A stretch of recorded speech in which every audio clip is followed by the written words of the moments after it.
की सच्चाई, सच छुपने नहीं देंगे। कांग्रेसी कार्यकर्ताओं का जो भारत जोड़ो यात्रा में शामिल हुए थे उनका सम्मान के लिए प्रोग्राम रखा गया है। महिलाएं हैं, इनसे जानने की कोशिश करेंगे कि मोदी जी के 9 साल किस तरह रहे और अभी जो टमाटर पे सियासत चल रही है, टमाटर महंगा हुआ है, उसको लेकर ये क्या सोचती हैं। पहला सवाल आपसे ये है कि किस तरह से देखते हैं मोदी जी के 9 साल।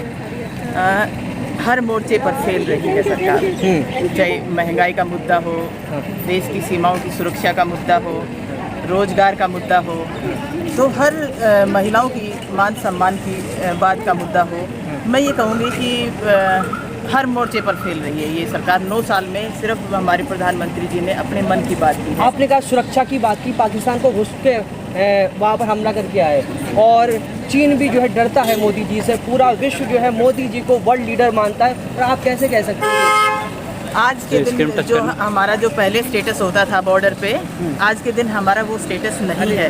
तो उस एक बात में ही सारी बात आ जाती है कि जो लाल आंखें दिखाने वाली बात थी, एक्चुअली वो उस तरीके से उन्होंने उस पर हुआ नहीं है। जो बॉर्डर है हमारा, उस पर चाइना अंदर आया हुआ है, ये फैक्ट है। तो चाइना हमारी ज़मीन पे आकर बैठा हुआ है, तो ये फैक्ट है। तो इसमें लाल आंखें वहाँ दिखाई होती तो अच्छा होता। कहने और करने में बहुत कहा, तो मोदी जी ने कहा था कि 2 करोड़ ना 2 लाख जो है रोज़गार हम हर साल देंगे। बेरोज़गारी में तो हम सबसे ऊपर चले गए। उन्होंने कहा था कि महंगाई ख़त्म होगी, महंगाई भी सबसे ऊपर है। तो ये जो चीज़ें हैं, और महिला सुरक्षा की बात करो, ये हमारे देश की बेटियाँ, ये राजधानी में जिस दिन इसका संसद का उद्घाटन हो रहा था, उसी दिन थोड़ी ही दूरी पर जो हमारी बेटियां, उनको कैसे पुलिस घसीट रही थी। 9 साल में मोदी जी के कौन कौन से काम आपको अच्छे लगे। कोई अच्छा किया हो तो हम बताएं, हम अप्रिशिएट करते। अगर कोई एक भी काम ऐसा लगता कि उन्होंने किया है, हमारे प्रधानमंत्री को का हम बहुत अप्रिशिएट करते और बहुत गौरव की बात होती, पर हमें नहीं लगता। और सबसे बुरा तो हमें इन महिलाओं को लेके, बीइंग ए वुमन, हम भी महिला हैं, हमारी बेटियां भी हैं, इनको कैसे यहाँ पे घसीटा गया। आज तक उस सांसद को, पोक्सो भी हट गया अब तो, आज तक उस सांसद को गिरफ्तार नहीं किया गया। और आप जो मीडिया लोग पर्सन हैं, उनका भी देखो, उनका कैसे मिसबिहेव कर रहे थे। कल मैंने एक वीडियो देखी, कैसे माइक को ऐसे खिड़की में देख हर आदमी के साथ बदतमीजी। मैडम, मोदी जी ने वादा किया था, कहा था बेटी बचाओ और बेटी पढ़ाओ। तो ये इसको अगर हम बेटियों का सम्मान कहते हैं, तो मैं कहती हूँ कि पूर्ण रूप से फेल है ये सरकार, क्योंकि इतना अपमान हमने नहीं देखा था। मतलब बेटियां सम्मान नहीं मिला इस सरकार, नहीं मिला। लेकिन देश तो सुरक्षित हाथों में है ना, कह रहे हैं देश सुरक्षित हाथों में, विदेशों में डंका बज रहा है, मोदी है तो मुमकिन है कि नारे लग रहे हैं। ये जो डंका बजाने वाला गोदी मीडिया ही है। सच्चाई तो कहीं दिखाई नहीं जाती। आजकल एक गोदी मीडिया भी इजाद हुआ, आप लोगों को पता है ना, इसी 9 साल में इजाद हुआ है। जो आपकी बात करे वो सही है, जो आपकी ना गोदी मीडिया तो भाई गोदी मीडिया ही रहेगा, ठीक है। और जो हक की आप जैसे आवाज रखेंगे तो अच्छी बात है। आपने उठाई इन लड़कियों की बात, आपका क्या मत है जो बेटियों के साथ इतना दुर्व्यवहार, इसमें आपकी अपनी राय क्या है। आप छोड़ो राजनीति को। जिसको आप गोदी मीडिया कहती हैं, वो आपको अपने आप को राष्ट्रवादी पत्रकार कहते हैं। राष्ट्र भावना क्या होती है? देश के प्रति बहुत मान सम्मान रखना। क्या होता है मान सम्मान? कि मेरे देश का हर नागरिक खुश रहे, हर नागरिक मान सम्मान से रहे। हम नहीं मानते। इन बेटियों के साथ जो दुर्व्यवहार हुआ है, युवाओं को आज जो बेरोजगारी जो हाल कर रहा है, मैं नहीं मानती कि हर मोर्चे पर मैं फेल मानती हूँ सरकार। और भी महिलाएं हैं। मैम, आप जो भारत जोड़ो यात्रा में सम्मान मिल रहा है आज आपको, आप ये बात बताइए कि भारत टूटा कब था जो आप जोड़ने निकले थे और अब आपको सम्मान मिल रहा है। देखिए, पहली बात तो मतलब आपको दिक्कत किस बात से है, सम्मान मिलने से या भारत जोड़ो यात्रा से? हमें इस यात्रा से ये कहना है कि बीजेपी के लोग बार बार इस पर आरोप लगा रहे थे, सवाल उठा रहे थे कि भारत टूटा ही नहीं था जो भारत जोड़ रहा है। पहली बात तो ये बता दीजिए कि आज से पहले इस देश में बात पे हिंदू मुस्लिम कब होता था।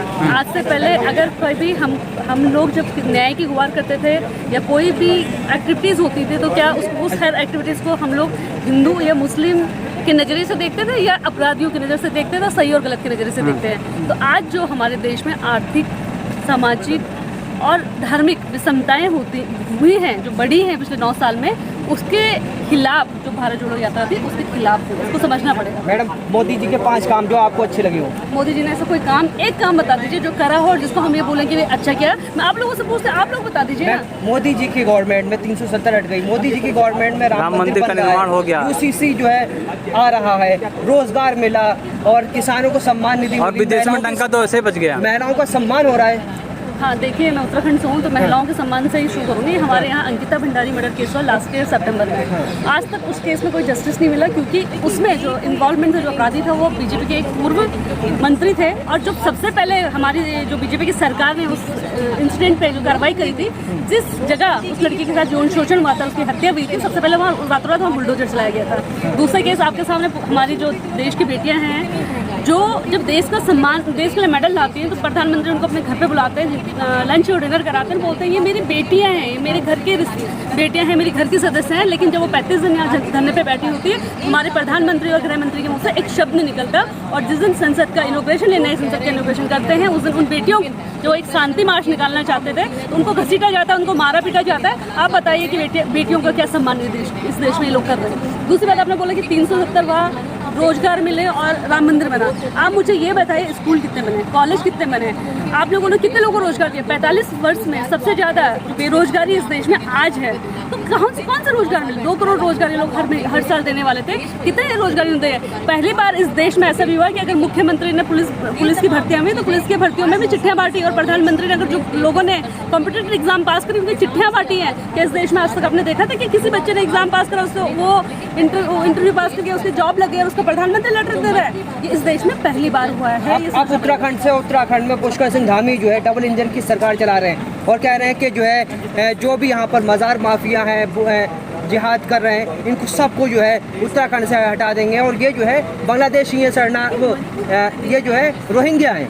देखिए, मैं तो मुख्यमंत्री हमारे पुष्कर सिंह धामी और मैं लगातार उनसे एक सवाल पूछ रही हूँ कि पहले इस बात पे बात कीजिए जो हमारे प्रदेश में जो भ्रष्टाचार, जो यूके CCC में बच्चों के जो पेपर लीक हो रहे हैं, बच्चे बड़ी मुश्किलों से, लोगों के बच्चे, गरीब बच्चे सरकारी नौकरियों की तैयारी करते हैं और उसके बाद जो एग्ज़ाम दे के आते हैं, जो वो पेपर लीक हो जाता है, तो सरकार ने उसमें क्या कार्रवाई करी? उन्हीं का आदमी हकम सिंह पकड़ा गया और उनके लोग पकड़े गए, उसके बाद उनको जमानत मिल जाती है। जो बच्चे अपने हक के लिए जब धरने पे बैठते हैं, प्रदर्शन करते हैं, तो उन पर भाजपा सरकार उत्तराखंड की लाठीचार्ज कराती है। सरकार में पलायन होता था पहाड़ से, इस प्लान आज भी हो रहा पहाड़ से?